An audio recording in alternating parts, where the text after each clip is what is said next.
Everybody works for an organization that has a brand, but a lot of people aren't really sure what that brand is and what it means and how it affects customers and what they do at your stores. We're going to give some answers into that today.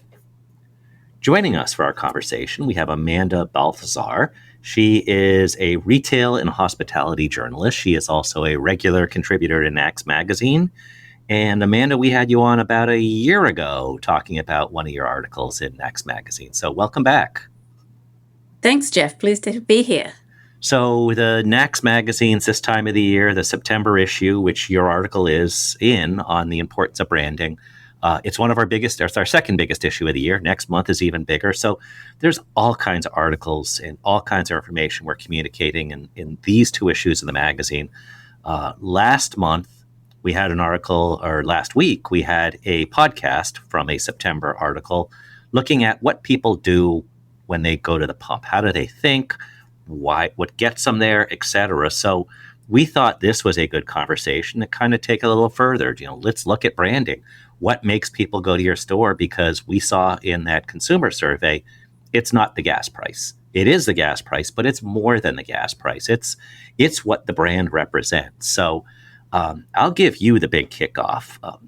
In your research, and you talked to a lot of people, how would you define brand that people may or may not think that way? But what would be your way of describing what an organization's brand is?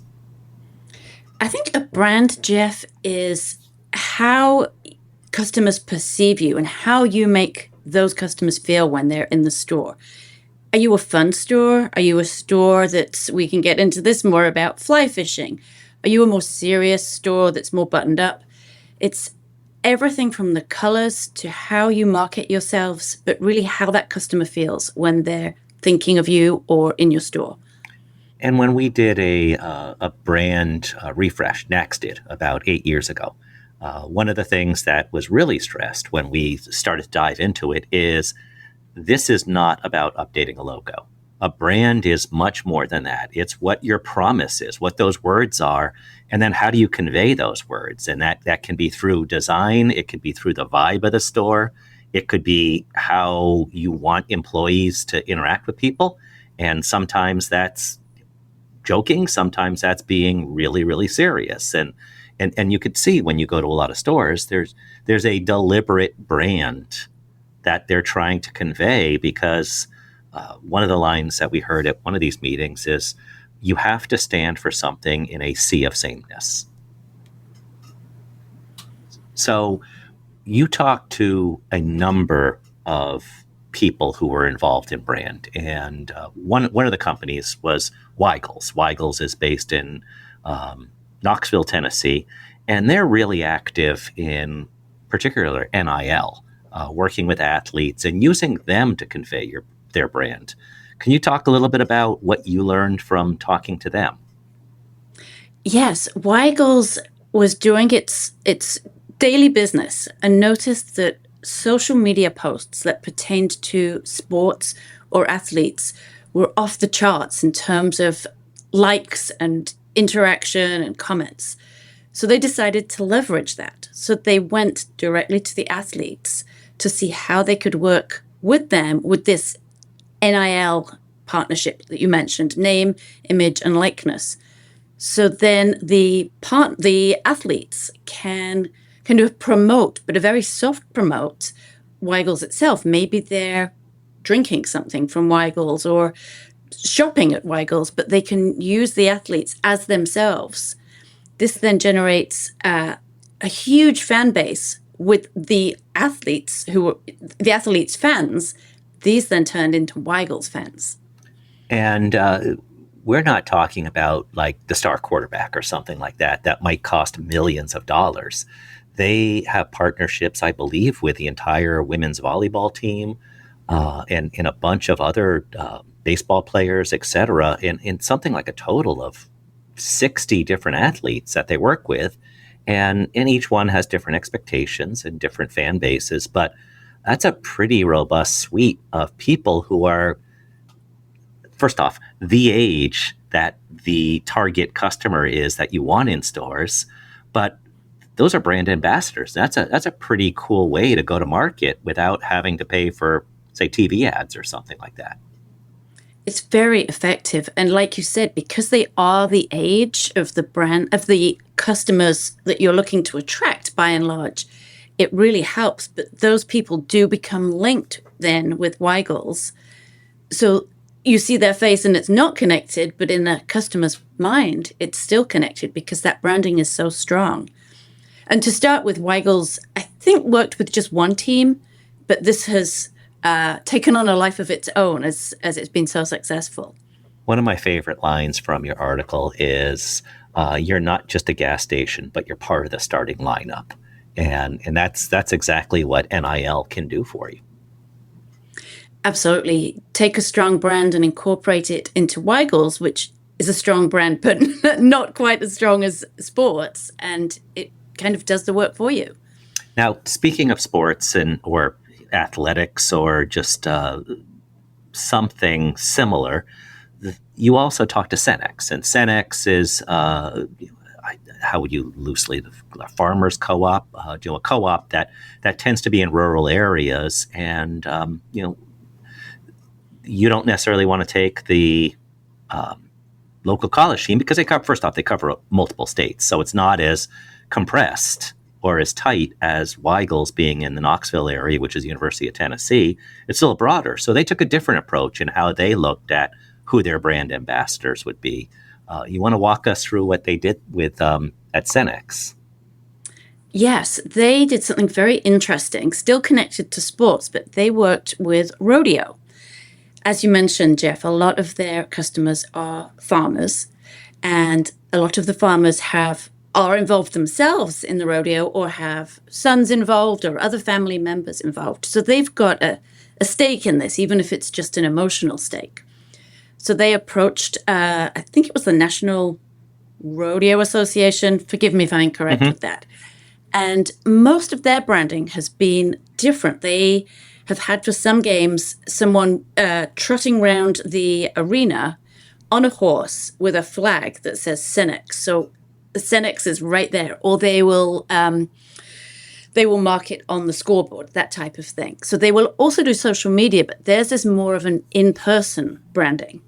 And it's really tough to not see somebody riding around on a horse with your brand logo, and it's another excellent fit. The other thing is, they do work with a sports team, and it is a sports team that transcends the town. It is thought of as a national brand. They partner with a NFL football team, the Green Bay Packers. Yes, and they're, like you said, they're spread over several states. They're working with the Green Bay Packers, who are known nationally, but have particular recognition in that area. So really working with something that's true to the hearts of the people who are coming in there, into their stores, and creating that emotional connection. So the other part of branding is, we've talked about Weigel's, which has close to 100 stores, and NACS, which is as a collective has hundreds of stores. Then there's Wally's, and Wally's has 3 stores. I think they're on their way to opening 4 stores, and they have created a brand about themselves. They're not necessarily using ambassadors, but they're just using playfulness, and I mean, they're finding just great results. And so it can be done if you're a small operator. Yes, Wally's, I'm not sure if they're about to open their 3rd or their 4th, but it's close. They're a small chain for sure, Jeff. And they have a full array of merchandise, from caps to drinks bottles, which they want people to come in. They want people to want these, come in, buy them for themselves or their relatives or their friends, and then their name is spread far and wide. They're also considered a stop on the interstate. Mm-hmm. So they really are that place that you would stop to pick up something, because maybe you're going to visit your family or your friends. And they have great displays in their stores involving taxidermied animals and Winnebagos, to really create a strong brand in the stores as well as with that merchandise. Yeah, and you see it throughout the store. I was in a Wally's 2 years ago, and just this past weekend went to a friend's house and backyard barbecue, and I brought over a couple drinks, and they were in a Wally's cooler. Uh, I already have enough coolers, but I had to have a Wally's cooler, so brought that along, and it's just. And then of course the first question is, where'd you get that? And then you have a conversation, and while we're nowhere near any of their locations, I think my friends appreciated hearing a little bit more. And it's like, I'll have to check it out. And I think that's the goal of what Wally's is doing, that the customer ultimately, or somebody potentially says, I need to check that out. Yes, it's putting it in one person's mind that just by carrying that bag, as you mentioned, or that cooler. I've had the same experience so many times. I picked up a bag in London this summer and I just got asked questions about it this weekend. It's continuing the conversation beyond the walls of the store. Another company that you talked to, and like I said, it was impressive that the number of people that you talked to about your branding and what do they do differently, how does it work, how might somebody learn from it, is Inconvenience, which is one of those names that's at first blush, well, that's the opposite. You don't want to be inconvenient, but inconvenience, everything they do is inconvenience to the customer. So it's one of those things that you pause and then say, not bad. And they recently purchased some assets from another company, and they have their own brand is Gas Spot, and they've taken that brand and really put all of their offer around the gas spot in how they do things. Can you share maybe a couple things that you thought were interesting about how they brand? It's a very interesting company, Jeff, and a very young company, women owned. So, as you said, they're taking assets that are being sold off and turning them into gas spot locations. And they're using that G word from gas spot to really perpetrate throughout the store. They've got the gulp spot for drinks. They've got the gathering spot, which is always an area to bring people in and sit and drink or have something to eat. And they're very playful. They want the stores to be fun, and that comes throughout with their branding. They're naming these different areas. They also picked a small number of colors, a couple of blues, white, and I think it was a gray, which runs throughout the store. You really don't see a lot of other colors, and they're different to other convenience store colors. I've not seen a store like this. So yes, they're really creating a strong brand for themselves by being a little bit different. Yes, and there's a little bit more details when you read the September issue. You can learn a little bit more about what they have there in terms of how they brand it. The other cool thing was they have a mascot, and I've not really ever seen or thought of a clam as a mascot for a convenience store. And I'm not sure that they sell a lot of seafood, but they decided the clam is a great mascot, and they're running with that. And that's another way to be playful. Yes, and there's a little story behind Clutch the Clam. They through their research found out that a lot of their customers, just over 50%, are women. So having clean stores and clean bathrooms was really essential to all the gas spot locations.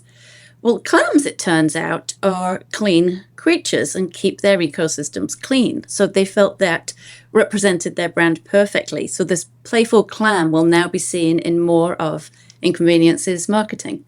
It's almost continued a trend that started in minor league baseball probably 20 or 30 years ago, where some minor league teams would have funny names, and that has accelerated. John Oliver, the Sunday night, he has a show on Sunday nights. I think he offered a minor league team to rename themselves the Moon Mammoths, and the logo is a giant mammoth on the moon. And some team bit and said, sure.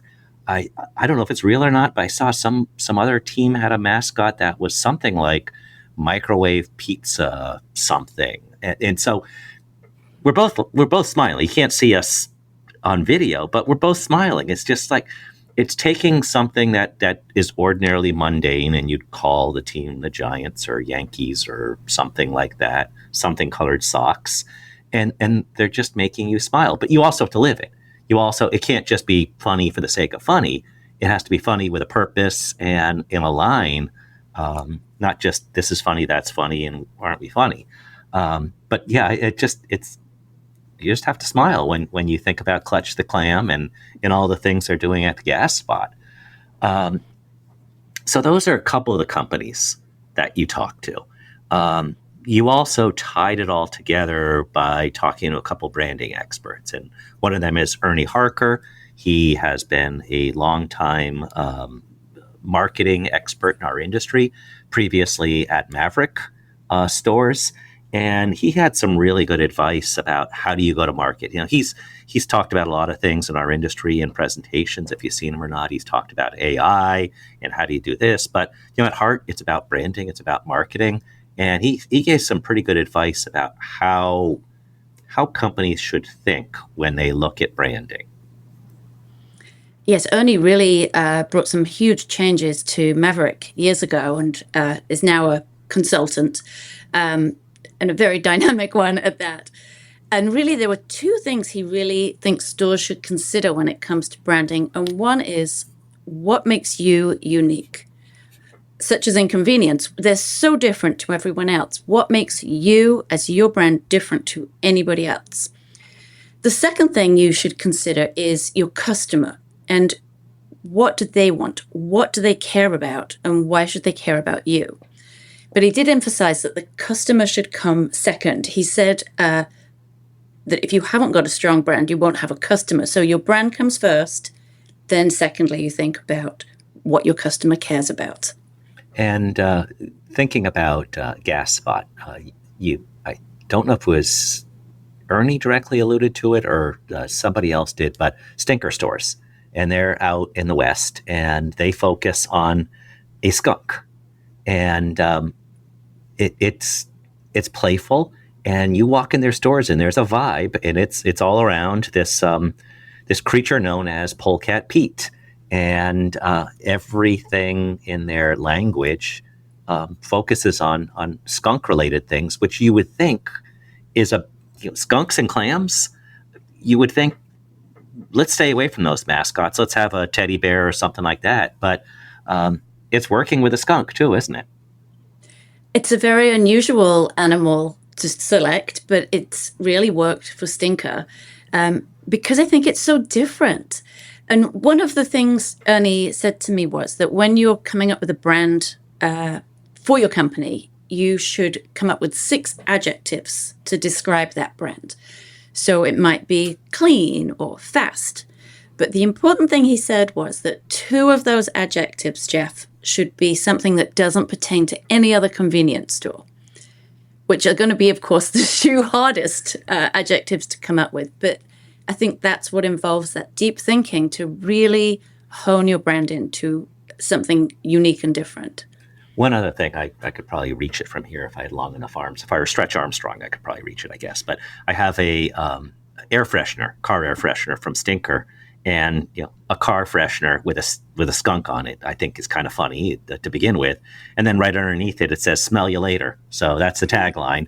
So again, it's fun. And I said, well, maybe you need to have a air freshener that smells like skunk. And it's like, we haven't ruled that out. Maybe they're just being polite. I don't know. But, again, it's one of these things that just, you can go through life and you can just have transactions. You can have different transactions, but it has to come back to clean, safe, tasty, quick, all those things. Now, those are all things, those are 4 of the 6 adjectives. Then you have to find 2 that are different, I suppose. So those last 2 are I think, where the real battle is when you look at branding. Now, the other thing, what you talked about, again, tying it all together, you talked to another branding expert that said, okay, before you do all this, you really need to do a brand audit. And so you heard all these ideas, you have an idea of what you want to do, but now before you jump in, you need to take that step back, do the audit, and learn a little bit more about how to move forward. So any suggestions for anybody that says, okay, I need to do a brand, I need to get going on this, but you might want to say, slow down, please do this first? Yes, this expert, Tim Gervin, talked about doing this audit and really looking at your brand values and your personality. What do you want to be to customers? Or conversely, what do customers want you to be, which goes both ways. And once you've determined what those brand values and your personality are, he said it's important that you are then consistent, that this touches every area of your brand, from your bathrooms to your checkout to your social media to your pumps. That brand has to run all the way through every aspect of your stores. He also said it's a good idea to take a step back and ask yourself, what's your story and who cares about it? Because the person who cares about your story is going to be your loyal customer. So take a step back and really think about what your story is. It could be we're a family business, we're local, we give back to the community. It could be all those things that are very common.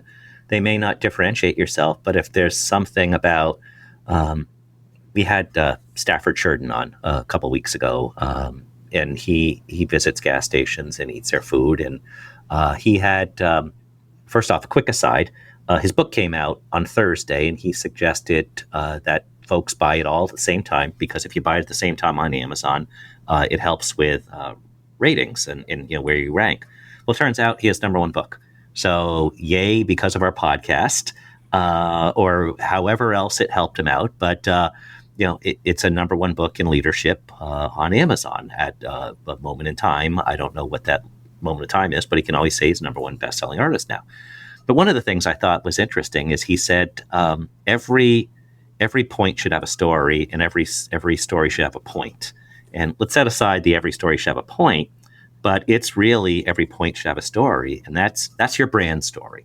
So that's basically what it comes down to. When you have those 2 or 3 words that may summarize your offer, that a lot of people do around refresh, refuel, something like that, then what is the story that makes that come to life? And who are the storytellers that keep it alive?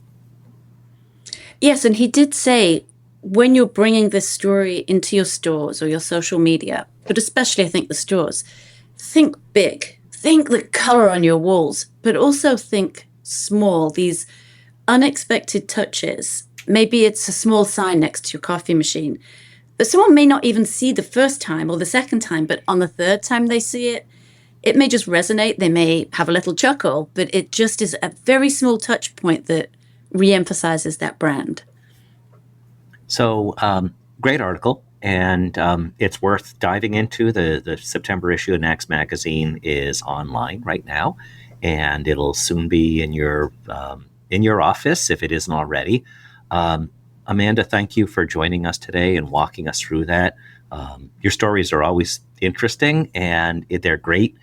They're great fodder for podcasts because they're so cleanly thought out and go through a narrative that is really easy to follow. So great advice for retailers. And I thought this stuff on branding, as long as I've been around, learned something new. I need to go see if Clutch the Clam has any swag or merch I can buy to be similar to all the other C-store swag I have. So once again, thanks for joining us today, Amanda. Thanks for having me, Jeff. And thank you all for listening to Convenience Matters. Convenience Matters is brought to you by NACS and produced in partnership with Human Factor. For more information, visit convenience.org.